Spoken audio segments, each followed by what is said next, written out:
Hey guys, welcome back to the Curtle32 Gaming channel and welcome to a brand new Let's Play on the channel. Yep, it's F1 2020 My Team Career Mode. Yes, we are back after such a long time and we are going to go ahead and select our character, which is of course C. Curtle. Okay, boss, Carl here. Let's get this team up and running. The first thing we need to do is register a team name and bring in some important partners. So now what we've got to do is we've got to go ahead and put in our team details, and Team name. for this career mode I'm going to be bringing back a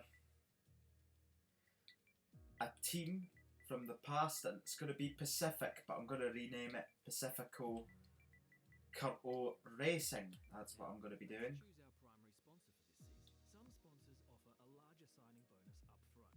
Some offer more weekly income. The better we perform, the more our level will go up as the team gains more acclaim. Doing this will increase the income from our sponsors.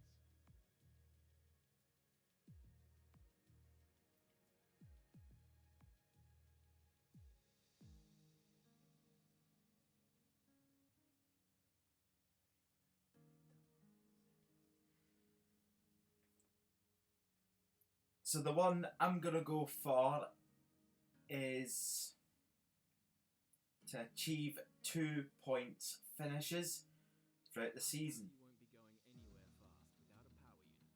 So let's sign one of those. Obviously, the better the performance and durability, the better. But be careful about spending all our cash. We're going to have people and facilities to invest in as well.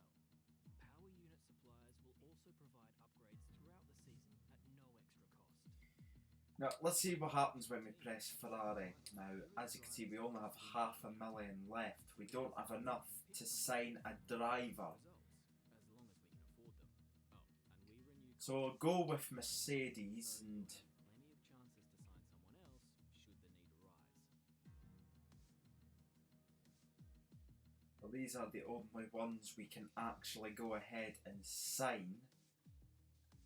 And the one I'm going to go for is this one, which I'm going to have absolutely struggle pronouncing his name, but we only have £200 left in the bank.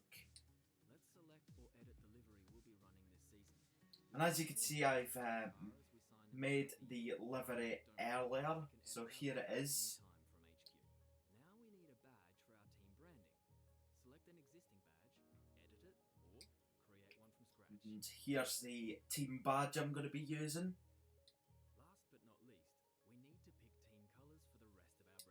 And we're going to be doing the same as the livery, except I'm going to be making the blue bigger, and I'm going to be having red. Great, that's everything we need.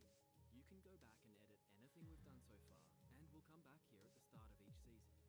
But if you're ready to go, hit advance to head to Team HQ, and we can start our push to the top of Formula One. So that is it. So without further ado, let's go ahead and start this career mode. So what are we going to be doing? Are we going to be doing all 22 races? You know what, guys? I think we should do all 22. Right, so let's have a look and see where we're going now. Oh. Yep, I'm fine. Okay, we're live in 5, 4, 3. Hello folks, and welcome to the HQ of Formula One's newest team. We've been invited backstage to gain an exclusive insight into what could be one of the most exciting entries in the sport for many years. Now, we've seen a number of new teams enter the sport over the last decade, amongst their number Manor, Caterham, HRT and of course Haas. And while some have proved to be successful, others have morphed into different teams and some have disappeared completely. What marks this team out, though, as being something different is that its owner is also its driver. Now, there's a rich history of that in Formula One too. Sir Jack Brabham, John Surtees, Graham Hill and Bruce McLaren all drove their own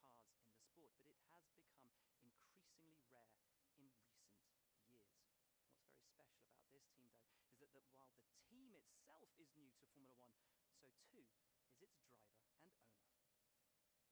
Whatever happens this season, you've already made the history books. Tell me, do you feel up to the mammoth task of both managing and driving for a Formula One team? Okay, so I'm going to choose this one. Nothing is easy worth doing. I live for challenges like this. Every team needs two drivers, but what was it that drew you to your teammates? I think I'll go for... But I'm glad they took a gamble. No one aims to finish bottom of the table. Who's the team? Haas. How are you expecting the car to feel out on track? The sim data looks good. The other teams now have years of experience, both on and off the track. How are you planning to catch up to them? Overtaking is a key part of this sport. How have you ensured that your car can take advantage? And finally, which of your new departments are you most proud of? Gonna go for Sasha. Because... Well, that's why not? all we've got time for here. We will see how this fledgling team fares in its first Grand Prix. Okay, great, thank you. That's a wrap. Okay, so our car is under a blanket. Well, there you go. We've got a few things that are going to happen on the 2nd of March. It's going to be our weekly resources and running costs. On March the 6th, we're going to reveal the car. On the 9th of March, we're going to be doing the same as what we did on March the 2nd. And then on March the 12th, it is the start for the Australian Grand Prix weekend. And now here we've got activities. So what I'm going to do here is I'm going to go ahead and fill this with a 7-day one. And I'm going to go for Aero and Sasha Focus. And I'm also going to go ahead and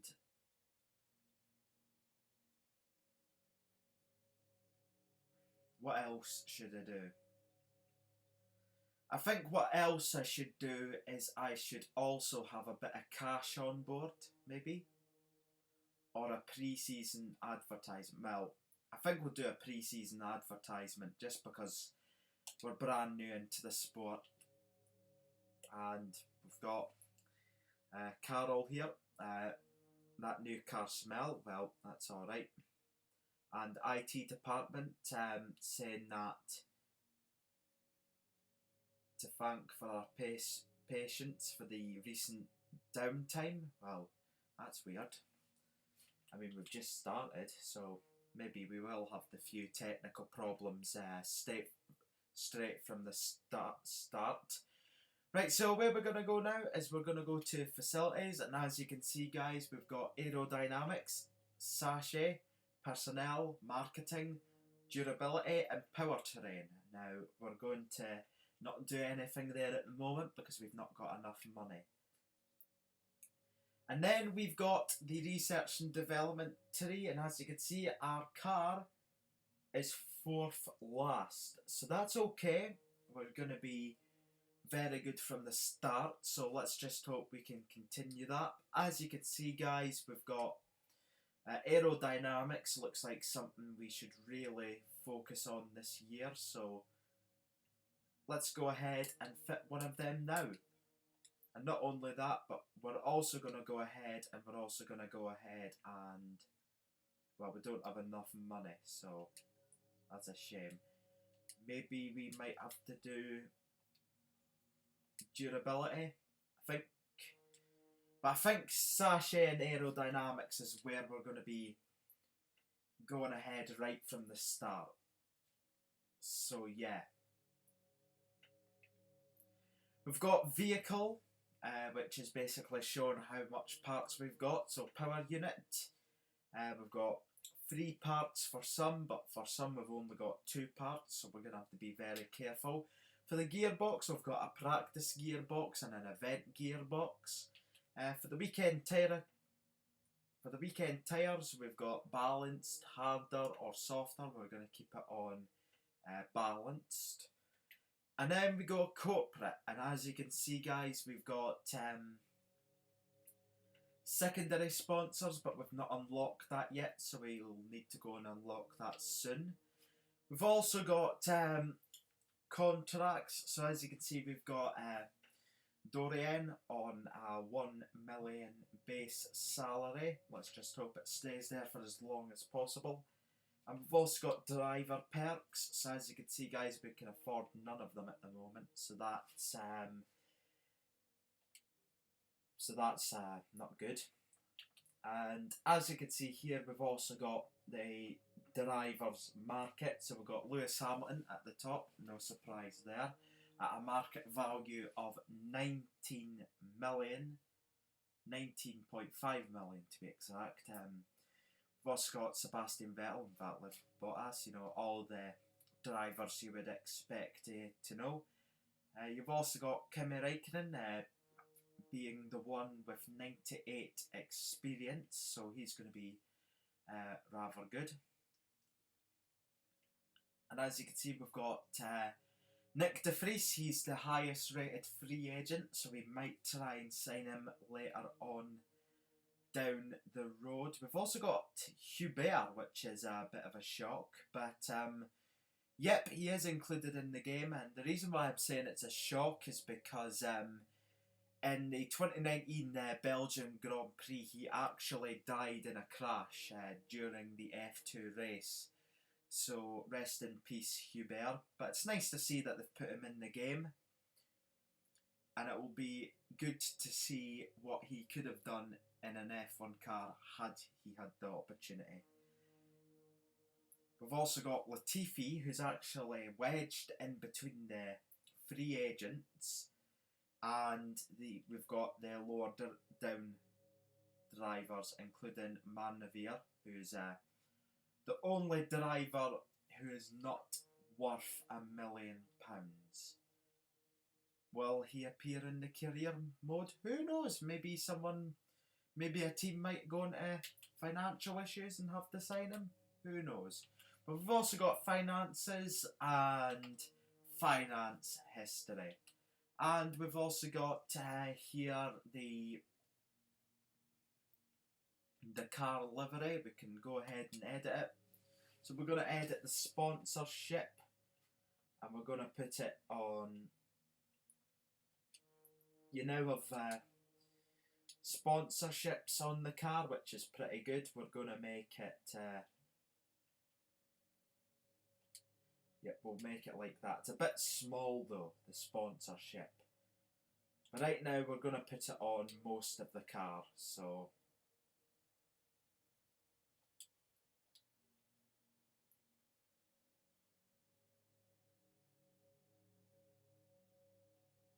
there you go. I think 2 is enough.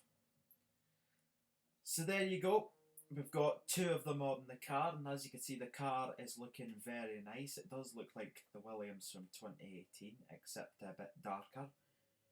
And we've got the standings. So as you can see, it's basically last year's standings, not including the drivers who have left. So for some odd reason, my teammate's in 19th while I'm in last.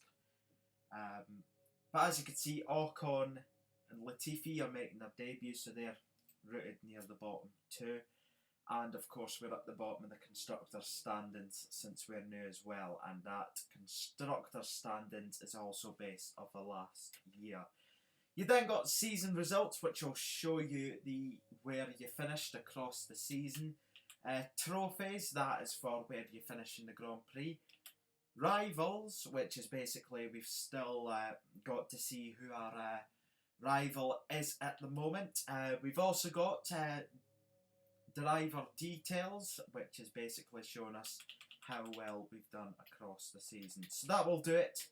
We're going to go ahead now and simulate. Here we go. So there you go. We went up to 620 resource points, and we've got quite a few money now. As you can see, we can now afford more parts. So what we're going to do is we're going to go ahead and buy this one for the sachet. I think aerodynamics and sachet is where we're going to focus most on this season, just to try and get it up the road. But also I will keep an eye on durability as well, just so that we don't run out. But as you can see, we're making progress against Haas, Alfa Romeo and Williams, and we're catching up to AlphaTauri and Renault, McLaren and Ferrari and all the others. So we're going to go ahead, and as you can see, we've got more resource points now, but we can't spend it at the moment. I think what we will do is we'll spend 1 on durability. And now we're going to go ahead to the car reveal. So we're ready for this? Let's go.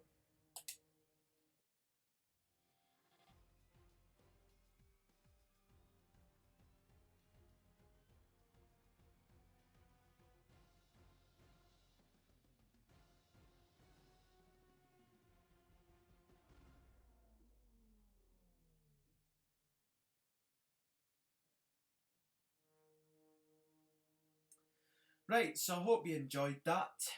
Now what we're going to go and do is we're going to go ahead and simulate even more. We've got even more resource points, and I don't know how we can do more team activities, Carol. I mean, Christ above. We're not even halfway into the season yet. But, or what I should have said there was we don't have enough room for any more. But yes, as you can see now, guys, we're going to go ahead and basically, as you can see, we've got $500,000 in the bank. We can spend it on something. No, we can't. But as you can see, that is where we're going to leave it. Join me for the first race of the season at Melbourne. Please like, comment, and if you're really liking the content, please subscribe to the channel. This is Curto32 signing out.